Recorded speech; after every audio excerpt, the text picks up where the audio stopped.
You're listening to Tipsy Book Reads. I'm Rebecca. And I'm Jess. And we're tipsy.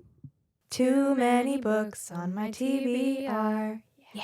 This podcast is like a book club for the antisocial. We make a drink inspired by the book we read and talk crap about life and fictional characters. We really hope you listen and drink along. Side effects of listening to this podcast may include reading vivaciously, extreme bouts of laughter, tipsiness from craft cocktails, talking shit about life and fictional characters. Listen at your own risk. Just a warning, this podcast is explicit. We are all over 21 and there are spoilers. We warned ya. You here.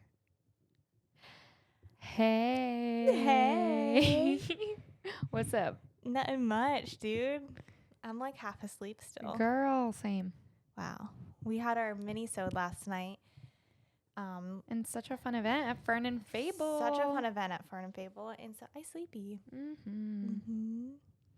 Sleepies. But anyways, what like world are we in? I know I didn't buy the book. This morning I realized I was supposed to buy the book yesterday. Okay. We're in Suzanne's world. We're reading Sunrise on the Reaping and we're listening to it. Yes. And I was going to get the book from Fern and Fable last night at the event. And forgot. That's okay. Completely. Oh my gosh. So this is Haymitch's point of view. Oh my gosh. Oh my gosh. Incredible. Before we dive in, we will post a drink. We promise. It's going to be called the Rascal, and it is going to be a moonshine-esque drink. So keep an eye out for a recipe. But It's early. It's morning time. So moonshine in the morning just ain't it for us. We just don't want to drink, and that's okay. Yeah. So we have water, or you have water. Yeah. But I'm excited to drink it. Yes. It sounds amazing. We're going to do it later this afternoon. I love that. As I was driving, I was listening to this, and I kept just sending her text messages knowing she was working, but being like, oh, she'll ignore them. And I'm like, drink name idea. The Rascal. What? Which is so perfect because, like, that was kind of what I was thinking anyways. Perfect. And we're just, like, in sync. Just in sync. Love But it. At the same time, I was like, oh, my gosh, she's going to see all these text messages and be like, this girl, I'm working. No, I'm all about it. Love it. Yeah. Anywho, yeah, so what you drinking is that? Eventually. That kid ain't sleeping. No. Too excited. But, yeah. Okay, so do we want to just dive in and talk about this freaking book? Yes. Do you have a characters list? Is that what you were working on? No, but we can talk about that. Okay. I did not make a characters list. However, we have an amazing. So many good characters array. that if you read the original trilogy, I hope you did, that we know so many of them. It feels like a crossover episode. Yeah. I feel like we've had a lot of those lately.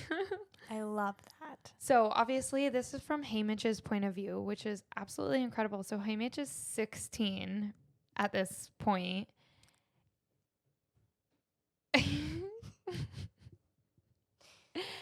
And his girlfriend is Lenore Dove, who is Covey. Who is Covey. Yeah. And then and whose cousins, right? They're cousins?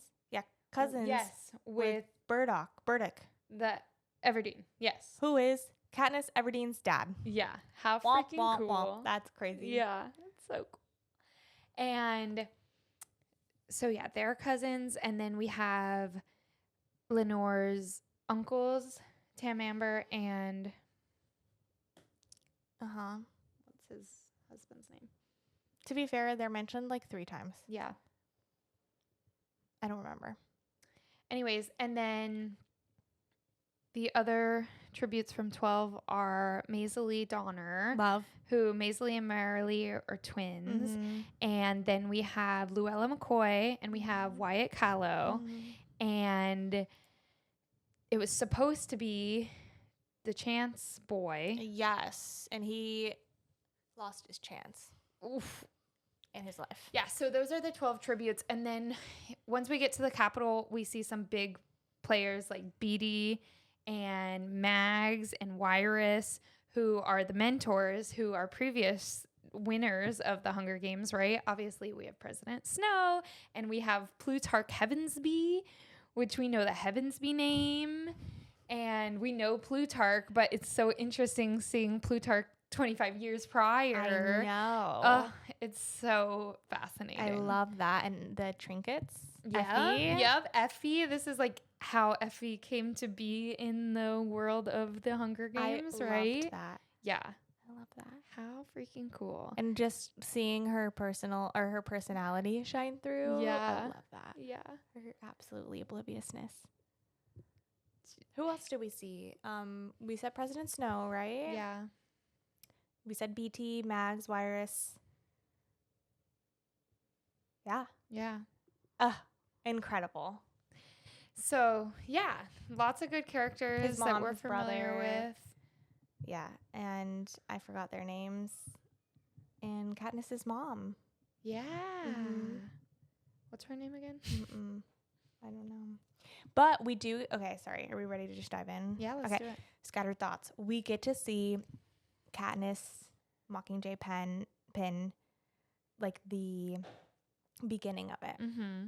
So that was really cool. And how it was just kind of like thrown to the side because Right. Maisie didn't like it. Yeah. She's like, She's like, these birds are kind of creepy. they're creepy. And she's got a point. She does, but I love Haymitch's point of view Me about too. it. About like, that's a prime example of something from the Capitol that made its own way in life and like survived Mhm. outside of the Capitol. Yeah. So I love the symbolism of it. So good. So good. She's just, she's just a little girl. She didn't think about that. She's just a little girl. She's just a little girl that loves jewelry. And same. Same. Yeah.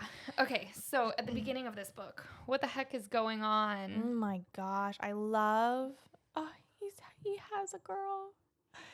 The love of his life. Yeah. The reason he literally does anything. Mm-hmm. And he's just a little rascal. He brews white liquor. And I don't know. I feel like I know so much about 12 from the rest of the books that it was just like jumping back in and being so familiar with it all, but seeing how things were different prior. And I love, love, love like Songbirds and Snakes, and then the trilogy, like this in between time, but just the in between, like Snow was a peacekeeper in 12 and things were very different. And then the trilogy and what 12 looks like then. And this is kind of right in between that. But there's still so much that's the same, and there's so much that doesn't change in 12. But I don't know, like they still have the hob and they're still brewing their white liquor. And there's so much that's. And he was known as the best peacekeeper, right? Was that the phrasing they used? Yeah. And before the reaping, they had him up on the screen. And it was like the best peacekeeper or something like that. Which is very interesting because in the trilogy, we don't really see him as mentioned as a peacekeeper. He's just like there. Oh, yeah. In the trilogy? Yeah. Yeah. I feel like at that point it was like 50 years removed. Yes, but it was just interesting to see how the different like propaganda that they use and how they control. Just fascinating. Anywho, speaking of the reaping, he was never supposed to be reaped. Nope. When you read that for the first time, like, what was your initial reaction? I was so reaction? mad. Yeah. Oh my gosh. Because when they called the Chance boy, I was like, okay, so how does this play out? Because I know Haymitch ends up as one of the tributes, so what the heck? And then they freaking blew his brains out. And later when Drusilla called it a riot, she's like, I know a riot when I see one. And Haymitch is like, that is not a riot. You literally shot him in cold blood. And the fact that Lenore blames herself and it's just because he was trying to protect her, basically, is the reason that he got reaped. So now that we're at that point, I've seen some people do like a parallel video between that concept and when Gale was getting whipped and Katniss was in front of him, and then they almost went to go hit her and he jumps in front of her in between the peacekeeper, and so it's like the parallel of the two times he was about to go into the arena was protecting someone else from a peacekeeper. because that was right after the quarter quell, or right before the quarter quell was announced. Do you think everyone who's reaped is rigged, or do you think only some of them are rigged and some of them are luck? I would say some of them are rigged and some of them are luck. But I do, because why was Prim reaped? Yeah. That's the only reason why. But other than that, like, we know our girly Lucy Bale or whatever her name is. Lucy Baird. Thank you. Gray. Lucy Gray. Lucy Gray Baird Gray. Lucy Baird. Gray Gray- Baird. I think Lucy Gray Baird, right? Lucy was reaped on purpose. Yeah. And then I don't know why Maisie and Luella would have been raped either. Yeah. But it's a good point. I think they just don't care. That's fair, but definitely some of it is right. Yeah. I mean, I think they just don't care about it being odds and stuff, like, is what I'm saying. Yeah. That they can pull whenever. It's like when you get to the end, or when you're in the middle of the game and you're like, I know I could cheat, but I'm not gonna. And they're like, I know I can cheat, so I'm gonna. Yeah. You know? Sure. Like, that's just, they're stupid. Yeah. Anywho, that whole thing was nuts when Plutarch made them redo their reactions over and over again. And, like, that's how they were able to say goodbye, number one, was because of that. But at the same time, it was also kind of fucked up. So. And, like, And then the dad's, like, trying to throw money to be like, please save my baby. so sad. It's awful. That's awful. And being a twin, just dang. Anyways, so Drusilla is crazy. She's Drusilla batshit. Is crazy and perfect casting. Yeah. Yeah. It's going to be so freaking good. She's nuts. I love the banter between her and Maisie, like, going back and forth. Maisie's a savage. I love it. Incredible. And their fight. Silverware. Oh my God, yes. The silverware for the sandwich. It's amazing. And I love how Maisie just is like, Luella, don't let them treat you like animals. And she's just like head held high. And then Drusilla freaking claws the crap out of her. That was wild. That was crazy. And Plutarch's just like, she needs to be on camera. Yeah. Stop it. Ooh, what about the birthday cake? What do you think Plutarch's intentions were there?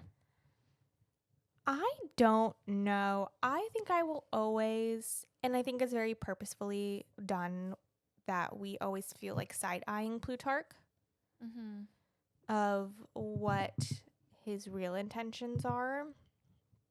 But I'm not sure. I mean, like, that's so bizarre. How did they find out that it was his birthday so quickly?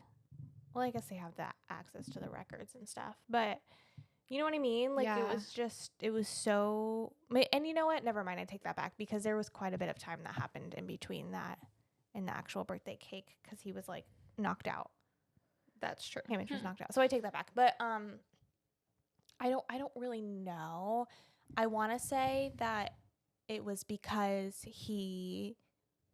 what Hamish got from it, which was he's trying to show them, like, oh, we take care of our reaped victims. Yeah. That's kind of how I pictured it. I am a big fan of the reaction of Hamish. Like, the anti-reaction. Yeah. And then I think he Plutarch handled it well. Immediately being like, I miscalculated. Sorry. Yeah. Also, imagine your birthday being on reaping day, and every year you're not sure if it's going to be you. And the fact that it's the 4th of July. Yeah. Holy shit. There's so many, like, real parallels. Even, like, the amount of district. There's just so many things that are, like, very side-eyeing. Yeah, I love it. But I don't know. I feel that Plutarch's intentions are good, but with his upbringing and everything, I feel like these little things like the cake and stuff, I really do think it's just naivety. Like, that's a good point. I think he's just like like obviously seems to be someone who may be part of the rebellion at this point. At this point, yeah, I would say yes. But I think he just is kind of dumb to some of it, you know? Like, I think he probably was trying to do a nice thing. And I don't know. I think he's just really naive when it comes to that because of he is in the Capitol and he's shielded from a lot of, I don't know. And on that point, I think that he's a fantastic representation of privilege and how he has access to all the books and the reading and all of that library. And I don't know if we are entirely privy to the fact that all Capitol people have access to books. And I would assume that it was very locked down. You know what I mean? Of what they may have and what they may not have because of control. Yeah.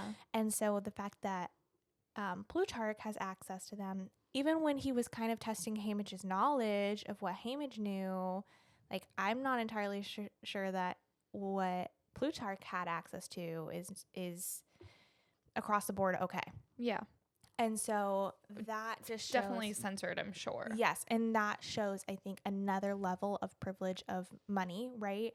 And his family standing where he was able to have these stories and these concepts or whatever and to help build himself to the fact where he's like, oh, this is wrong and like we need to change. For sure. And it's interesting that you talk about that privilege because Snow even mentions that. Yeah. He even says, even when the best families were in squalor, and he's speaking of his family because, you know, him and, what's his cousin's name? Tigress. And Mamaw, right? Mamaw? Yeah, Mamaw? Something. Whatever.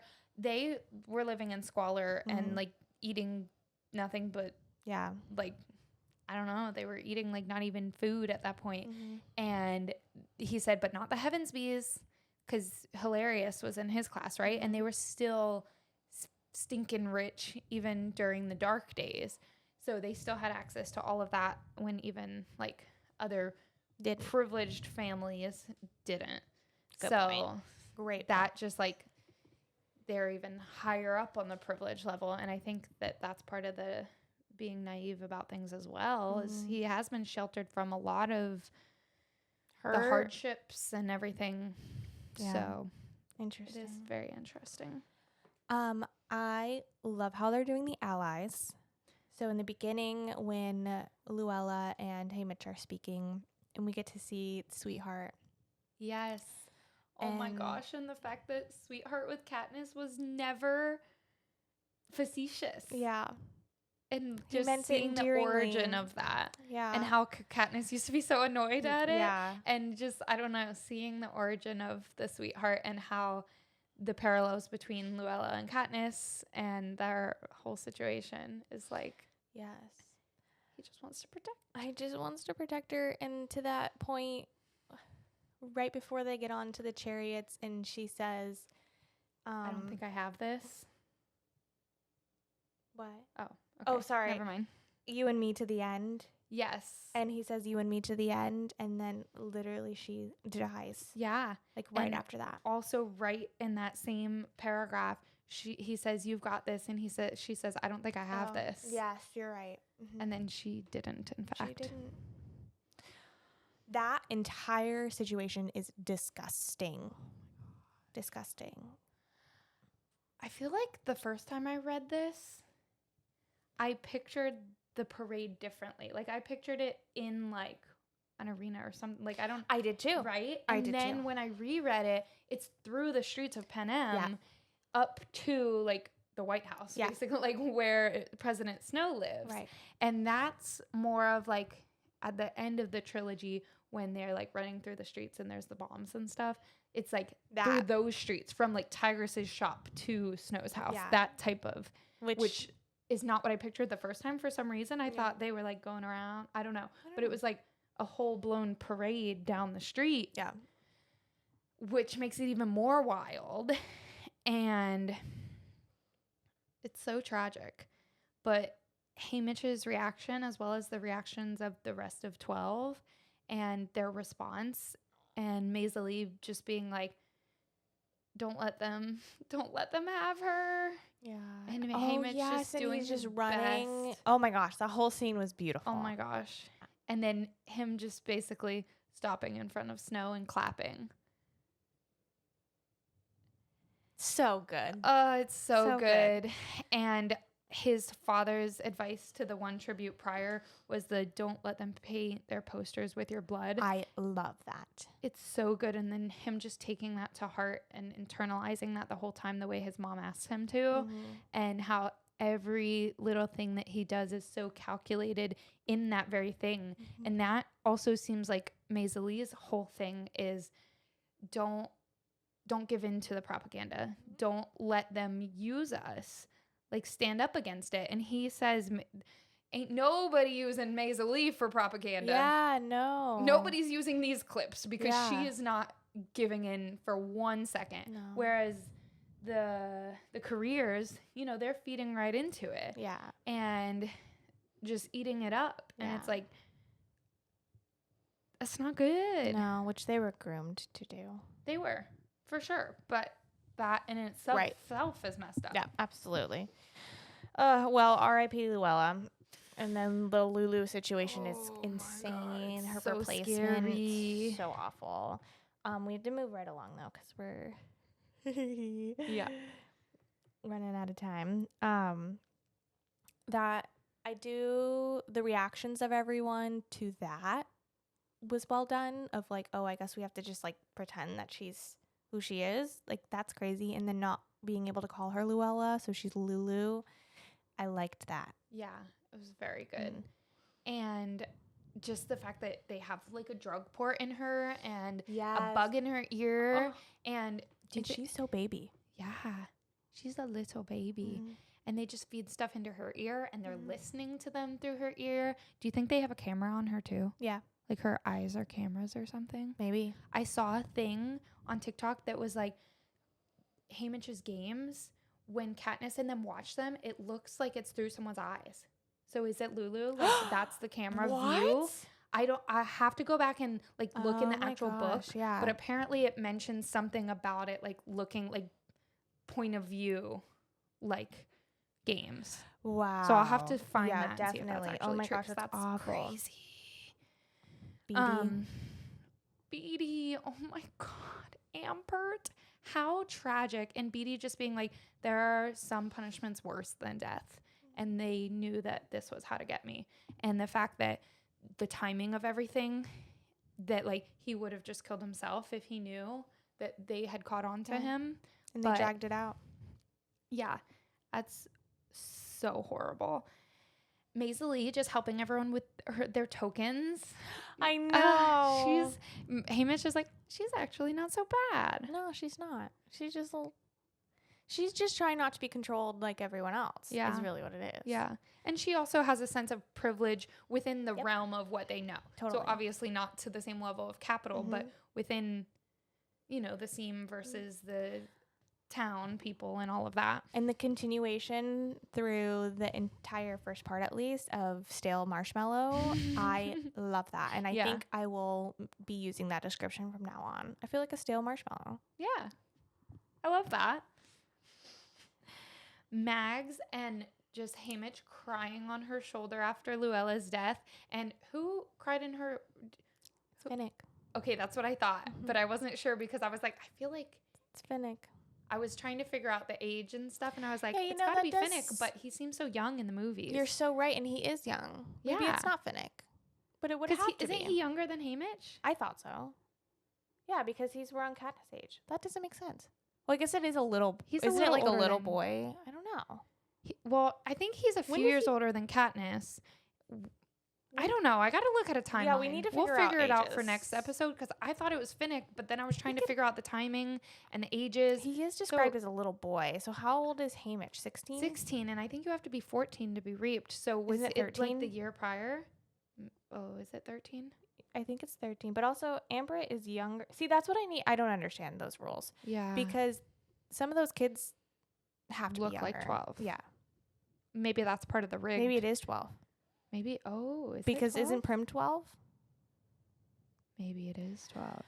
Okay, let's take a quick little break and we'll come back. Question. Answer. So Songbirds of Snakes is set in which Hunger Games? Is it the 25th? Is it the first quarter qual, or is it just like a rando year? It's not the 25th. It's before that. Okay. It had only been going on for a few years. Okay, so we don't have a 25th Hunger Games book, right? What is this one? 50th. 50th, yeah. Second quarter qual. Correct. They talked about the 25th. Yeah. They and did. The districts had to pick their Yep. own tributes. Mhm. How freaking horrible is that? Horrible. And like, does everyone know who you voted for? You know what I mean? That's awful. Probably. That's crazy. I need that. Mm-hmm. But yeah, so all of this was absolutely wild. I absolutely love the newcomers. They're a whole Yes. alliance, and the whole angle of that, and everyone's just eating it up. And I think it's such a good idea. Mm-hmm. I feel like we're getting so much information about the pre-games that we don't typically haven't gotten in the past. Yeah, because it and just I jumps love right that. into the games Yes, in the other books, right? training and all of the different tables and how Mags and Wyrus were like, pay attention of what's there because there could those be are hints, clues. yeah. And there were. Mm-hmm. Even down to the clothes. Like everything was a clue. Right? Because they were all different color Yeah, clothes. for their different districts. Mm-hmm. How cool. And then them, Hamish being like, oh, I need to pay better attention. But they were saying that when they do get into the games, it may be good that they're in black because it's more camouflage compared to like the teal blue or whatever. That's what I'm saying. So that's going to be like, so fascinating when we yes. get into the second part of the book. I'm excited. So good. But yeah, that's what I'm saying. Like Maisley had pointed that out of like that could be a thing. And then the tarps might be a thing. Yeah. That was another one. And then the other one was, it was Hamish when he said the potato situation and like maybe there won't be access to fire because of that. So interesting. Yeah. Okay. I want to say that the wildest part of this entire first half of the book is Snow and Hamish's conversation when he brings in Lulu. And he's like dying, by the way. Yeah. Well, he had poisoned himself with the oysters but it's because he crazy. killed the guy. Hamish drinking the milk, freaking savage. And like that bottle sounds beautiful, first of all. And that whole situation and how he just knows so much about 12 and he shows Hamish and he knows about how the Covey named their kids and and he's just trying to figure out what Lenore's last name is based on color. And Hamish is like, I'm really freaked out right now. Like, that was so well done. Yeah, it was so good. And it just shows how devious Snow is, you know? And that he knows so much. Yeah. But it's interesting because Hamish is like, oh, like he probably just has people like reporters, like spies or whatever reporting back to him. But little does he know that actually he has firsthand knowledge of 12 compared to any other district and firsthand knowledge of the Covey. And I want to see a family tree, like where's Lucy Me too. And also speaking of that, Hamish talked about there only being one other victor from 12 and she's dead. And she's dead. But that's what actually he said that it's like all scrubbed. Yeah. Like nothing, no one knows anything about it. None of the Covey will talk about her. Mm-hmm. Interesting. Yeah, fascinating. Okay. Yeah, those were pretty much all my notes. I mean, there's so much still to talk about, but let me just look through, make sure I covered all the bases.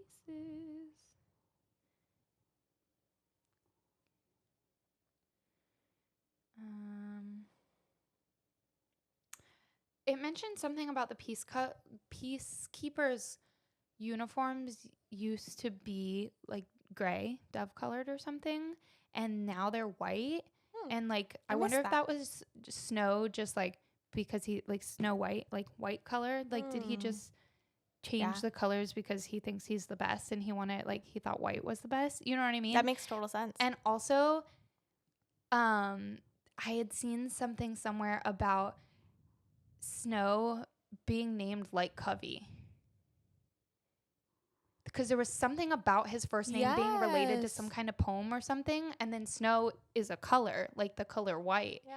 And there was like just weird correlation between that? crossovers about that. And it was like, was Ah. this by happenstance or was Yeah. this planned type Huh. of thing?